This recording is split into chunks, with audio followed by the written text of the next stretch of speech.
Hello guys, welcome back to our YouTube channel exam desk. आपके अपने परिवार exam desk में आप सभी का स्वागत है। ठीक है, तो आज अपन पढ़ेंगे साइंस अर्थात जनरल साइंस और फिजिक्स में अपन, जैसा कि आपको पता है फिजिक्स अपन कवर कर रहे हैं जनरल साइंस के पोर्शन में। और दोस्तों आज मैं आपको ऐसा बताऊंगा जिससे कि आपका जो है 5 नंबर का क्वेश्चन यहाँ से पूछने की संभावना बन जाती है। ठीक है, 5 नहीं तो बोलना चाहिए 3 से लेकर 4 नंबर का जो क्वेश्चन आता है ना, ये अकेले चैप्टर जो आज अपन कवर करने जा रहे हैं उससे ही आता है। आज कौन सा चैप्टर अपन कवर करेंगे? तो आज अपन कवर करेंगे दोस्तों चैप्टर जो है मोशन। ठीक है, तो यहाँ पे मैं लिख देता हूँ जो चैप्टर है हमारा आज कवर होने जा रहा है, ये है क्या? मोशन। जो सेकंड चैप्टर है और अपन पढ़ेंगे आज क्या? मोशन। और इसी को हिंदी में क्या बोलते हैं अपन? गति बोलते हैं। ठीक है दोस्तों, ये पूरा का पूरा एनसीईआरटी बेस्ड होगा, जो कि 9th और 10th की एनसीईआरटी को अपन कवर कर रहे हैं। अगर आप 9th और 10th क्लास में हैं तो 9th 10th के भी बच्चे इस वीडियो को देख सकते हैं, उनके लिए भी काफ़ी यूज़फुल होने वाला है। ठीक है, तो अपन जो कवर कर रहे हैं ग्रुप डी और एनटीपीसी के एस्पिरेंट स्टूडेंट के लिए जिन्होंने फॉर्म भरा है एनटीपीसी का और ग्रुप डी का। जैसा कि आपको पता है दोस्तों, जो साइंस है बहुत ही मेजर पोर्शन अर्थात मेजर रोल प्ले करने जा रहा है साइंस। तो साइंस को ही अपन आज कवर करने जा रहे हैं। साइंस की जो सेकेंड वीडियो है, फर्स्ट लेक्चर अपन ने क्या पढ़ा था? फर्स्ट लेक्चर में अपन ने पढ़ा था डायमेंशंस के बारे में और आपको मैंने उसमें बताया था विमी सूत्र निकालने के। ठीक है, हमने सीख लिया था विमी सूत्र निकालने का। तो आपको सबसे पहले मैं एक क्वेश्चन देता हूँ, आप बताना है मुझे दाब का विमी सूत्र क्या है। क्या दाब का अर्थात प्रेशर का विमी सूत्र क्या है? प्रेशर का डायमेंशन, प्रेशर की जो डायमेंशन होती है, डायमेंशन को बताना है प्रेशर की क्या होती है। ठीक है, तो ये मैंने कल आपको बताया था प्रेशर की डायमेंशन और सारी के सारी जितनी भी क्वांटिटी होती फिजिकल क्वांटिटी, उनकी मैंने डायमेंशन आपको निकालना सिखा दिया था। ठीक है, तो अगर आप कल की वीडियो स्किप भी हो गया तो कोई बात नहीं, मैं प्रेशर की डायमेंशन फिर से आपको निकाल के बता देता हूँ। प्रेशर बराबर होता है फोर्स अपॉन एरिया। क्या होता है? Force upon area. मतलब कि इतने एरिया में कितना फोर्स जनरेट या अप्लाई हो रहा है, उसी से क्या निकलता है? हमारा प्रेशर निकलता है। तो अब देखिए इसकी अपन डायमेंशन कैसे निकालेंगे प्रेशर की। तो सबसे पहले आपको तो क्या होनी चाहिए? बल की डायमेंशन पता होनी चाहिए। किसकी डायमेंशन पता होनी चाहिए? फोर्स की डायमेंशन पता होनी चाहिए। और फोर्स की डायमेंशन मैंने आपको निकाल के बताया था। फोर्स की डायमेंशन क्या होती है? तो अगर आपको नहीं भी पता है तो आप यहाँ से आसानी से निकाल सकते हैं। फोर्स इज इक्वल टू क्या होता है? फोर्स बराबर होता है हमारा क्या? इसकी जो फॉर्मूला होता है kg इंटू मीटर पर सेकेंड स्क्वायर। ठीक है, फोर्स की जो यूनिट होती है वो kg इंटू मीटर पर सेकेंड होती है। इसी को बोलते हैं क्या? 1 न्यूटन। अर्थात 1 newton is equal to 1 kg into 1 metre upon 1 second square. तो इसकी डायमेंशन कैसे निकालेंगे? तो मैंने बताया था आपको, जहाँ भी मास दिखे तो आपको कैपिटल M लिखना है। क्या लिखना है? कैपिटल M लिखना है। और जहाँ भी मीटर दिखे तो आपको क्या लिखना है? कैपिटल L लिखना है, क्योंकि लेंथ से शो करते हैं अपन कैपिटल L को और टाइम के लिए शो करते हैं फ्रेंड्स T को। तो इसके लिए आपको लिखना है कैपिटल T। इसकी पावर 2 है तो इसकी पावर 2 हो जाएंगी। अब यहाँ से अपन इसको कैसे लिख सकते हैं? तो विमी सूत्र को अपन एक ब्रैकेट में बंद करते हैं, सबसे जो लार्ज ब्रैकेट होती है। ठीक है, तो इसको जो लिखते हैं MLT और जो पावर है दोस्तों वो पावर को अपन इसमें शो करते हैं। तो MLT T की पावर 2 है, लेकिन यहाँ पे T की पावर काय में है? नीचे में है, मतलब डिवाइडेशन में। जब इसको अपन ऊपर में लिखते हैं तो इसको माइनस में शो करा जाता है। तो ये तो अपन ने निकाल लिया फोर्स की डायमेंशन। अब यहाँ पे अपन जस्ट यहाँ पे लिख देते हैं फोर्स की डायमेंशन क्या है। तो MLT माइनस 2 ये फोर्स की डायमेंशन हो गई। और जो एरिया की डायमेंशन होती है, एरिया मतलब होता है मीटर लेंथ इंटू विड्थ। ठीक है, तो इसी को एरिया बोलते हैं, लंबाई गुणा चौड़ाई को। तो इसकी जो डायमेंशन होती है मीटर स्क्वायर होती है। इसका क्या फॉर्मूला? इसकी यूनिट क्या होती है? मीटर स्क्वायर होती है। तो मीटर को मैंने आपको बताया था, लेंथ लिखना है आपको, लेंथ की पावर 2 हो जाएंगे। जब इसका मल्टीप्लाई एक लेंथ से ये लेंथ कट जाएंगी, है ना। और इसका जब फाइनली प्रेशर का जो विमी सूत्र निकल के आएगा, यहाँ पे मैं लिख देता हूँ, प्रेशर का जो विमी सूत्र निकल के आएगा वो क्या निकल के आएगा? ML नीचे L कितना बचा? ओनली 1 बचा। तो इसको ऊपर ले जाना है तो -1 लिखना पड़ेगा।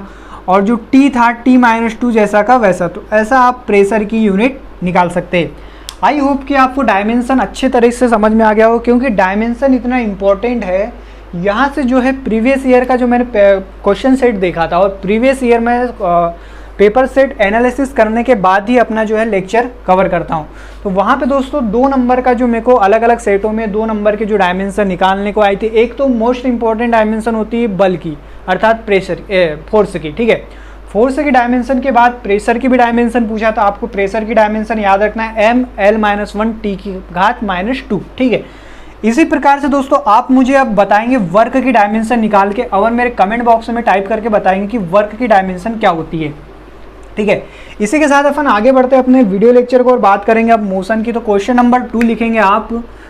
क्वेश्चन नंबर 2 है क्या, वर्क की डायमेंशन बताना है आपको। किसकी डायमेंशन बताना है, वर्क की डायमेंशन, सॉरी ओके, ठीक है। वर्क की डायमेंशन क्या होती है आपको मेरे जो कमेंट बॉक्स में टाइप करके आप बताएंगे। आई होप कि आपको निकालना आ गया होगा वर्क की डायमेंशन को। चलो अब स्टार्ट करते हैं अपने चैप्टर को, और मोशन की बात करते हैं सबसे पहले, ठीक है। और हाँ एक बात, आप साथों साथ जो है दोस्तों नोट्स जो है अपनी प्रिपेयर करते रहिए, क्योंकि नोट्स बनाना बहुत ज़्यादा इंपॉर्टेंट हो जाता है। क्या होता क्या है दोस्तों, जैसे कि आप एग्ज़ाम देने जाते हैं, एग्ज़ाम आपके समीप आता है, जैसे कि आपका जो 60 डेज़ बचा है आपके एनटीपीसी के एग्ज़ाम में, 60 से 90 डेज़ बचा है एनटीपीसी के एग्ज़ाम में, आपके पास जो टाइम ड्यूरेशन है बहुत ही कम है, ठीक है। और आप अगर नोट्स अभी तक नहीं बनाए हैं तो आप मेरे साथ साथ नोट्स बनाते हुए भी चलेंगे, जिससे क्या होगा, आपको जो एग्ज़ाम आप देने जाएंगे तो आपको फास्ट रिवीजन के लिए जो है नोट्स बहुत इंपॉर्टेंट होती है ना, ठीक है। तो नोट्स बनाते चलिए साथों साथ। और ये जो हमारा पैटर्न रहेगा वो एनसीईआरटी बेस्ड रहेगा, जैसा कि आपको पता है एनसीईआरटी, ठीक है। एनसीईआरटी से ही जो है रेलवे अधिकतर क्वेश्चन पूछता है, और भर भर के क्वेश्चन पूछता है आपकी एनसीईआरटी से। और जो एनसीईआरटी हम कवर करने जा रहे हैं 9th और 10th की, 9th की एनसीईआरटी में दोस्तों साइंस के पोर्शन में ही जो मोशन वाला चैप्टर है, 2nd या 3rd नंबर पे, शायद 4th नंबर पे होगा, मोशन वाला चैप्टर से यहाँ से क्वेश्चन अक्सर आते हैं। तो सबसे पहले बात करते हैं व्हाट इज मोशन, गति, अर्थात गति क्या होती है। तो आप कैसे डिफाइन करेंगे गति को, तो देखिए गति बेसिकली क्या होती है कि कोई भी वस्तु होती है, जैसे कि आप है, आप एक व्यक्ति है, ठीक है, कोई भी वस्तु किसी समय के साथ अपनी पोजीशन को क्या करते हैं, चेंज करते हैं, अर्थात स्थिति में परिवर्तन करते हैं, उसी को क्या बोलते हैं, गति करते हैं। फॉर एग्जाम्पल की बात करें, आप बाइक से जा रहे हैं अपने घर से, कहाँ कहीं भी जा रहे होगे, तो 1 सेकेंड मान के चलो कि 10 o'clock पे आप निकले, किस पे निकले, 10 o'clock पे आप घर से निकले, ठीक है।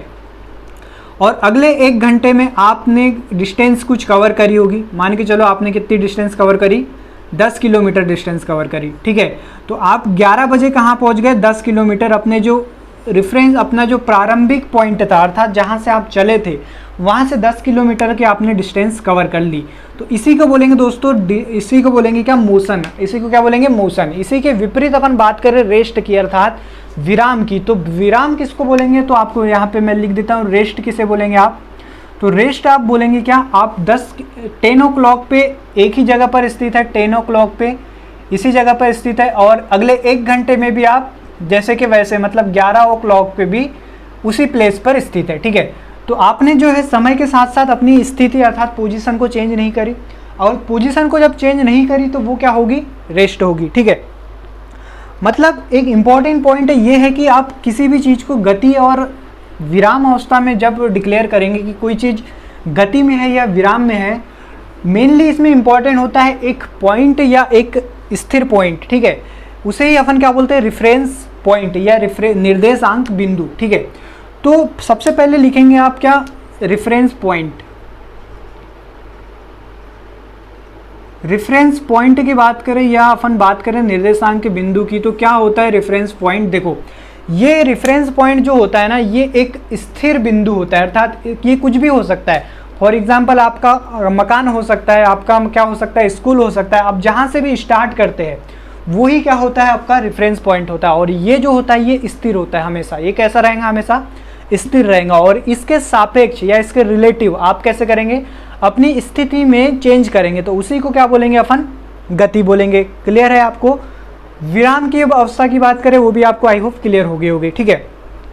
अब आगे एक क्वेश्चन मैं आपसे पूछता हूं, क्या एक वस्तु, कोई भी एक वस्तु है, एक ही समय में गति की अवस्था और विराम की अवस्था दोनों साथ साथ रह सकती है क्या? आप मुझे बताइए, मैं क्वेश्चन यहां पे लिख देता हूं, आपको बताना है क्या एक वस्तु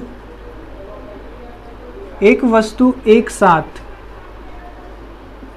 साथ विराम या अर्थात रेस्ट या मोशन, मतलब गति की अवस्था में रह सकता है। ठीक है, आपको एक क्वेश्चन बताना है कि क्या एक वस्तु एक समय में विराम की अवस्था में भी और गति की भी अवस्था में रह सकती है क्या? फॉर एग्जाम्पल की बात करें, आप अगर चलते हैं तो आप एक समय में क्या, मतलब कि 10 o'clock में आप इस 10 बजे आप एक ही समय में क्या गति की भी अवस्था और विराम की भी अवस्था में रह सकते हैं? आपको एक क्वेश्चन बताना है, बताइए। देखिए होता क्या है कि ये इसका जो आंसर होगा, ये क्वेश्चन आया है एग्जाम में आया है, तभी मैंने आपको बताया भैया, क्वेश्चन ऐसे नहीं बनते, जब एग्जाम में आते तभी क्वेश्चन बनते हैं और उन्हीं को अपन क्या बोलते हैं, सही मानते हैं। तो इसका जो आंसर होगा एस, इसका आंसर होगा यस। अब कैसे होगा, एक ही समय में बोलेंगे भाई एक समय में कोई गति की भी चल भी सकता है और रुक भी सकता है, तो ये कैसे हो सकता है? तो ये सारा का सारा खेल है किसका, रेफरेंस पॉइंट का। जब अभी आपको मैंने बताया रेफरेंस पॉइंट के सापेक्ष ही अपन ये डिसाइड करते हैं कि कौन सी वस्तु जो है गति की अवस्था में है या कौन सी वस्तु जो है क्या है, रेस्ट में है। अब देखिए इस पर आइए, अपने क्वेश्चन पे आइए। देखो दो कार चल रही है, एक कार ये चल रही है मान के चलो, ठीक है, ये एक कार चल रही है सड़क के ऊपर और दूसरी कार एक ये भी चल रही है सड़क के ऊपर।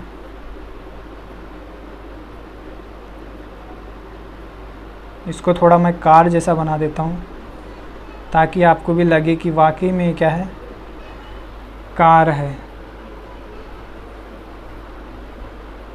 ओके, तो दो कार है, यहाँ पर व्यक्ति बैठे हैं और ये समान स्पीड से चल रही है। कैसी चल रही है, एक समान गति से चल रही है, एक समान गति, इनकी स्पीड कैसी है, इक्वल है। ठीक है, इक्वल गति से चल रही है। तो इस कार 1 के सापेक्ष जो कार 2 होगी ये कैसी होगी, रेस्ट में होगी। मतलब कि इसके लिए जो रेफरेंस पॉइंट है ये 2 कार है, ये वाली कार रेफरेंस पॉइंट है। तो ये दोनों रेफरेंस पॉइंट के सापेक्ष क्या इसकी स्थिति चेंज हो रही है क्या, नहीं हो रही। क्यों नहीं हो रही है, क्योंकि समान स्पीड से चल रही है। ये भी 30 किलोमीटर प्रति घंटा की रफ्तार से चल रही है और ये भी 30 किलोमीटर प्रति घंटे की रफ्तार से चल रही है। मतलब कि इसके सापेक्ष ये कैसी होगी, रेस्ट में होगी। और अब गति में, यही कार की बात करें, ये गति में कैसी होगी, जैसा कि फर्स्ट क्वेश्चन का आंसर क्या होगा, ये फाइंड हो गया कि एक समय में एक ही वस्तु विराम अवस्था में रह सकती है। वो कैसे रह सकती है कि उसी वस्तु के साथ साथ कोई अन्य जो रेफरेंस पॉइंट अपन ने माना है वो भी चले। ठीक है, फॉर एग्जाम्पल की बात करें, दूसरा एग्जाम्पल की बात करें, इसमें 4 लोग बैठे हैं। इसमें कितने लोग बैठे हैं, ये कार में 4 लोग बैठे हैं। अब एक व्यक्ति जो बैठा है इसका नाम एस है और एक व्यक्ति जो बैठा है इसका नाम बी है। अब इस एस व्यक्ति के सापेक्ष जो बी की जो पोजीशन है वो कैसी है, विराम अवस्था में, है ना। और इसी बी की पोजीशन अपन बात करें, जो रोड पे जो लगे रहते हैं क्या, हमारे पेड़ लगे रहते हैं। ठीक है, पेड़ लगे रहते हैं, इनके सापेक्ष इस बी की अगर अपन पोजीशन की बात करें तो ये बी कैसा है, मोशन में है ना। तो इसी प्रकार से जो फर्स्ट वाला जो है ये अपना सॉल्व हो गया। और सेकंड कंडीशन की मोशन की बात करें तो यही कार इसी की कार के सापेक्ष, या ये कार बात करें अपन, ये पेड़ के सापेक्ष, कौन से, ये पेड़ के सापेक्ष कैसी है, मोशन में है। तो बेसिकली ये पॉइंट था मोशन और रेस्ट का। आई होप आपको ये क्लियर हो गया होगा। ठीक है, तो आप देखो इसको लिखाना यार इम्पोर्टेंट नहीं है, क्योंकि क्वेश्चन जहाँ से आते हैं ना वहाँ से हमको लिखना चाहिए और वही अपन बात करेंगे। तो अपन अब बात करते हैं हमारे टाइप्स ऑफ मोशन की। तो मोशन कितने प्रकार के होते हैं या कितने प्रकार की गति होती है, तो आप लिखेंगे, हेडिंग डालेंगे अब, types of motion. Types of motion या गति के प्रकार, गति के प्रकार।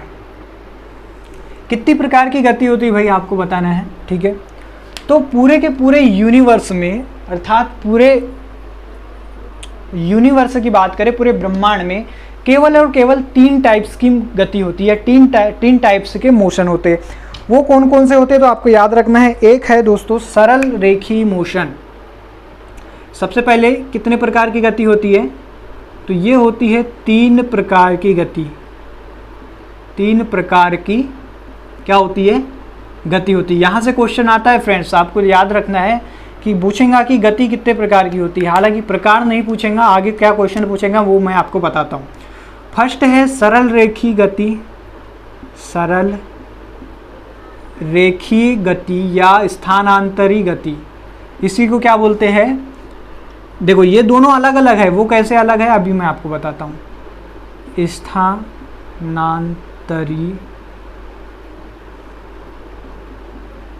गति, ठीक है।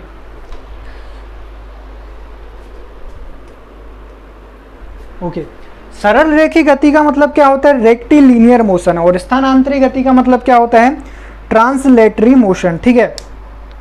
सेकंड की बात करें वृत्ति गति या घूर्णन गति। सेकंड क्या होता है हमारा, वृत्ति गति,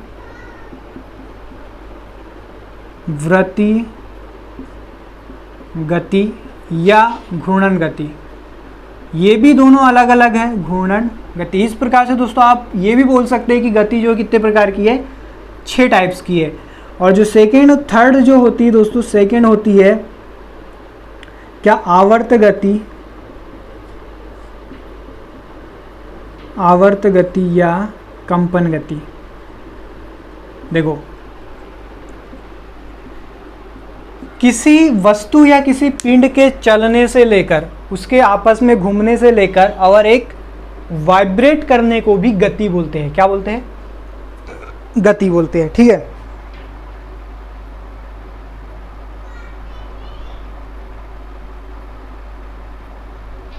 ओके, सबसे बात करते हैं सरल रेखी गति की। तो सरल रेखी क्या गति होती है, ठीक है।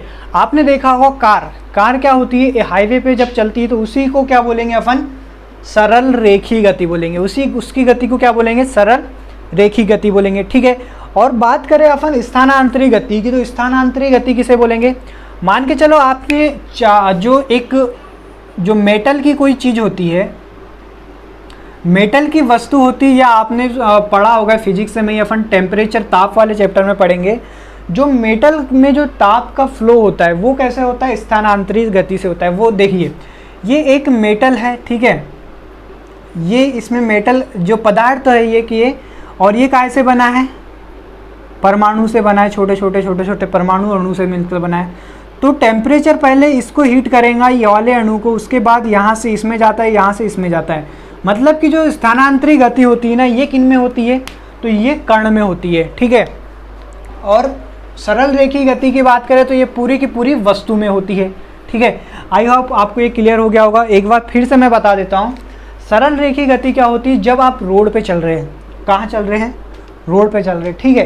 तो उस गति को क्या बोलेंगे अपन, सरल रेखी गति या लीनियर मोशन। और स्थानांतरी गति अर्थात ट्रांसलेटरी मोशन की बात करें अपन, तो वो किसे बोलेंगे, जब कोई कण, जो कोई पार्टिकल है ना, वो गति करेगा। जैसे कि हवा के पार्टिकल की बात करें, काहे के हवा के पार्टिकल की बात करें, वो सिर्फ और सिर्फ क्या गति करते हैं, कण गति करते हैं। लेकिन ये भी कैसे करेंगे, एक रेखा में ही गति करेंगे, उसी को क्या बोलेंगे, स्थानांतरी गति। तो आप लिख लेंगे, जो एक रेखा में गति करते हैं उसे सरल रेखी गति बोलते हैं। और स्थानांतरी गति किसे बोलते हैं, जब कोई कण, वस्तु की बात नहीं कर रहा हूँ, जब कोई कण एक रेखा में गति करे तो उसे क्या बोलेंगे, स्थानांतरी गति करेंगे। फॉर एग्जाम्पल की बात करें, ये एक सड़क है आपकी, ठीक है, और यहाँ पर आप चल रहे हैं, ये चल रहे हैं सीधा इस डायरेक्शन में, तो ये कौन सी गति हो गई, सरल रेखी गति हो गई। और ये एक पार्टिकल है, ये एक मैटर है, ठीक है, और इसके कण इस डायरेक्शन में फ्लो कर रहे, तो ये कौन सी गति हो गई, स्थानांतरी गति हो गई। आगे बात करते हैं वृत्ति गति की और घूर्णन गति की, ठीक है। तो क्या होता है वृत्ति गति या घूर्णन गति, तो ठीक है, वृत्ति गति की सबसे पहले बात करते हैं अपन लिखते भी चलते यार थोड़ा थोड़ा, है ना। तो हेडिंग डालेंगे आप, वृत्ति गति, सर्कुलर मोशन। क्या सेकेंड वाला क्या था हमारा, सर्कुलर सर्कुलर मोशन या इसी को क्या बोलते हैं, वृत्ति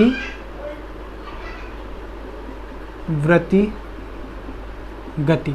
ठीक है, देखो इसका बेस्ट एग्जाम्पल क्या है वृत्ति गति का, या इसको परिभ्रमण गति भी बोल सकते हैं अपन। क्या बोल सकते हैं इसको, परिभ्रमण गति।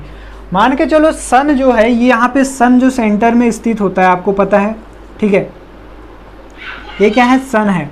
और इसके जो इलिप्टिकल मार्ग में या पैराबोलिक मार्ग में क्या हमारी जो अर्थ है चारों ओर चक्कर लगाती है सन के। तो जो सन के जो चारों ओर जो चक्कर लगाती है अर्थ, इसी को बोलते हैं क्या, वृत्ति गति। या किसी वृत्त के जो परिधि पर, वृत्त के परिधि पर जो कोई गति करता है तो उसी को क्या बोलेंगे अपन, वृत्ति गति बोलेंगे। ओके, जैसा कि बात करें अपन कोई सर्कुलर पाथ है, कैसा पाथ है, एक सर्कुलर पाथ है और यहाँ पर कोई कार गति कर रही है, कार के एग्जाम्पल से भी समझा सकता हूँ आपको।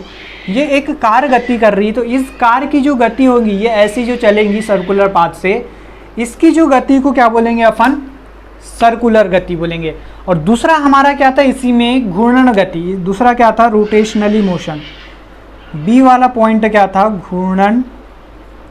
बहुत अंतर है इसमें दोस्तों, घूर्णन गति या रोटेशन। ठीक है, ये क्या होता है, तो इसी कार की बात करें, देखो एक ही कार में दो गति हो सकती है, या तो सर्कुलर मोशन भी हो सकता है और रोटेशनरी मोशन भी होता है। रोटेशनरी मोशन क्या होता है, ये एक एक्सिस पर इसको डिपेंड कर, एक एक्सिस के सापेक्ष जो है अपनी गति करती है। फॉर एग्जांपल जो कार का चक्का होता है वो काय के सापेक्ष एक एक्सिस जो होता है उसके अराउंड पूरे के तरीके से गति करता है, ऐसा गति करता है ना, उसी को बोलेंगे अपन क्या, घूर्णन गति। वहीं बात करें अर्थ के सापेक्ष में, तो आपको पता होगा अर्थ जो है अपने एक्सिस पे 23.5 डिग्री जो है झुकी हुई है, और यहाँ से ही जो अर्थ की जो मोशन होती है ना उसी को बोलेंगे क्या, घूर्णन गति। समझ में आया, अब ऐसे समझिए। देखिए ये एक मार्कर है, ठीक है, और ये सन है। अब ये अर्थ जो है इसके चारों ओर अराउंड जो है कवर कर रही है पाथ को, तो इसको बोलेंगे क्या अपन, सर्कुलर मोशन। और ये जो अपने एक्सिस पे जो कवर कर रहा है, ये अपने एक्सिस पर कैसा है, ऐसा ऐसा घूम रहा है, ठीक है, ये समझिए, ये पॉइंट को देखिए, ये एक्सिस पर हमारा ऐसा जो चारों ओर जो घूम रहा है, ये कौन सा होता है, घूर्णन गति होता है। और दोस्तों एक घूर्णन गति में एक पॉइंट ये याद रखेंगे कि इसमें जो है पिंड के कण, अर्थात कोई भी वस्तु के कण या कोई भी पिंड के कण, वस्तु के कण या बोलेंगे वस्तु के क्या, मॉलिक्यूल, ये सारे के सारे मॉलिक्यूल भी चक्कर लगाते हैं, ठीक है, तो उनको क्या बोलते हैं अपन, घूर्णन गति बोलते हैं।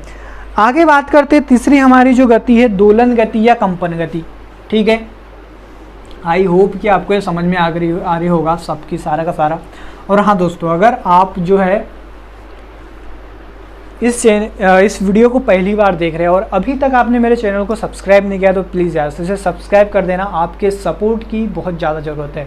आपके सपोर्ट से ही ये जो टेक्नोलॉजी है उन तक पहुंचनी चाहिए जिनको इसकी वाकई में ज़रूरत है। आपको तो आप पता है कि आप आता होगा ये सारा का सारा चीज़, ठीक है, आप वीडियो देख के स्किप कर जाएंगे, लेकिन ये उनका भी फ़ायदा होना चाहिए जो पैसा नहीं खर्च कर सकते हैं ना, जो बड़ी बड़ी कोचिंग संस्थानों में नहीं जा सकते, और इस लॉकडाउन में तो दोस्तों जिनका बहुत ज़्यादा लॉस हो रहा है और इनको तैयारी करनी ग्रुप डी की, ठीक है, तो उनके तक ये वीडियो जाना चाहिए, तो इससे ज़्यादा से ज़्यादा शेयर भी कर देना। आगे बात करते हैं थर्ड जो हमारा था, थर्ड कौन सा था, दोलन गति, और जो थर्ड में ए और बी की बात करें कंपन गति। क्या होती है दोलन गति, तो आपने पेंडुलम वाली वॉच देखी होगी। कौन सी वॉच, पेंडुलम वॉच। बहुत भर भर के क्वेश्चन पूछता है पेंडुलम वॉच से, ठीक है, आगे आपको बताऊंगा मैं ग्रेविटेशन में कि पेंडुलम वॉच से आपको किस किस एंगल से पेंडुलम वॉच को याद रखना है। यहाँ पर क्या आप देखेंगे, सिर्फ आप पेंडुलम वॉच को देखेंगे, वो एक पॉइंट पे ऐसा लटका रहता है, ठीक है, एक पॉइंट पे लटका रहता है, और ये एक क्या रहती है, एक रॉड रहती है, और ये पेंडुलम वॉच कभी इधर जाती है, इसके लेफ्ट में जाती है, ठीक है, और ये पेंडुलम वॉच कभी इसके राइट में जाती है। तो यहाँ से इधर जाना और यहाँ से फिर यहाँ पे आना और यहाँ से इधर जाना, इसी को क्या बोलते हैं अपन, इसकी जो ये पेंडुलम की जो गति होती है ना, अपने जो एक्स जो फिक्स पॉइंट है उसके लेफ्ट में या राइट में जो चक्कर लगाता है उसी को क्या बोलते हैं फन्ने, उसी को बोलते हैं दोलन गति। आपने देखा होगा मेले अर्थात आपके जब क्या होता है झूला, जो एक झूला होता है वहाँ पे अपन पार्क वार्क में जाते हैं तो एक झूला होता है ऐसा ऐसा ट्रेवल करता है, बच्चों को बड़ा आनंद आता है, तो वो झूला कौन सा है, दोलन गति है। ठीक है, तो ये समझ में आ गई दोलन गति क्या होती है। अब बात करते हैं कंपन गति की। तो कंपन गति में दोस्तों होता क्या है, तो यही इसी एग्जाम्पल से समझाता हूँ मैं आपको। जब इसकी बैटरी जो है ख़त्म हो जाती है, किसकी बैटरी, इसी पेंडुलम वॉच की बैटरी ख़त्म हो जाती है, तो ये इतनी जो डिस्टेंस ये कवर नहीं कर पाती और इनका जो एम्पलीट्यूड रहता है, क्या रहता है, एम्पलीट्यूड, इसी को हिंदी में क्या बोलते हैं, आयाम बोलते हैं, एम्पलीट्यूड। एम्पलीट्यूड इसका बहुत कम हो जाता है, बहुत कम हो जाता है, उसी को क्या बोलेंगे, कंपन गति। दोस्तों क्वेश्चन यहाँ से डायरेक्ट पूछेगा कि जिस गति में, ऐसी कौन सी गति जिसमें जिसका एम्पलीट्यूड जो है बहुत कम रहता है, उसको अपन कंपन गति बोलते हैं, आपको याद रखना है। अब एम्पलीट्यूड क्या होता है तो आपको समझ में नहीं आ रहा होगा जो नॉन साइंस बैकग्राउंड से है। ठीक है, तो एम्पलीट्यूड क्या होता है दोस्तों, देखिए किसी भी जो स्थिति अर्थात ये एक पोजीशन अपन ले लेते हैं, एक वेवफॉर्म बनाते हैं अपन, ये वेवफॉर्म आपने पढ़ी होगी। ठीक है, ये एक फिक्स पॉइंट होता है और इस फिक्स पॉइंट के जो मैक्सिमम जो जाता है ना, मैक्सिमम जो इसका जो कवर हुआ है, बोलना चाहिए मैक्सिमम डिस्टेंस जो कवर हुई है, उसी को बोलते हैं क्या, अपन एम्पलीट्यूड बोलते हैं, इसी को क्या बोलते हैं, एम्पलीट्यूड। एम्पलीट्यूड भी बेसिकली एक डिस्टेंस ही होती है और इसका जो ऐसा ही मात्रक होता है वो क्या होता है, वो मीटर होता है एम्पलीट्यूड का। ठीक है, आपको याद रख लेना है। ठीक है, तो अपनी मध्यमान स्थितियाँ मिनी जो बोलना चाहिए मीन पॉइंट के मैक्सिमम तक जो कवर होता है, जैसे कि इसमें बात करें तो ये अपना जिसका मीन पॉइंट था, इसका मध्य बिंदु था, यहाँ से ये मैक्सिमम इधर जा रहा था लेफ्ट साइड में और ये मैक्सिमम कहाँ जा रहा था, इधर राइट साइड में जा रहा था, तो इसी को क्या बोलते हैं, इसका एम्पलीट्यूड बोलते हैं, इसी को क्या बोलते हैं, इसका एम्पलीट्यूड या आयाम बोलते हैं। अब जब ये एम्पलीट्यूड है ना जो बहुत कम हो जाता है अर्थात बहुत कम या रेड्यूस हो जाता है, तो इस टाइम में जो गति होती है उस गति को क्या बोलते हैं अपन, कंपन गति बोलते हैं। ठीक है, तो ये अपन ने बेसिकली 3 टाइप्स की जो जितनी भी जो गति थी इसको अपन ने कवर कर ली। ठीक है, यहाँ से क्वेश्चन आपसे किस किस तरीके से पूछेगा, तो देखिए एक पॉइंट लिखेंगे जो सर्कुलर गति होती है अर्थात वृत्तीय गति होती है। ये वृत्तीय गति में होता है क्या दोस्तों, आपने मौत के कुएं का खेल देखा होगा, है ना, तो मौत के कुएं में क्या होता है, ये जो सर्कुलर मोशन होता है ना, सर्कुलर गति होती है,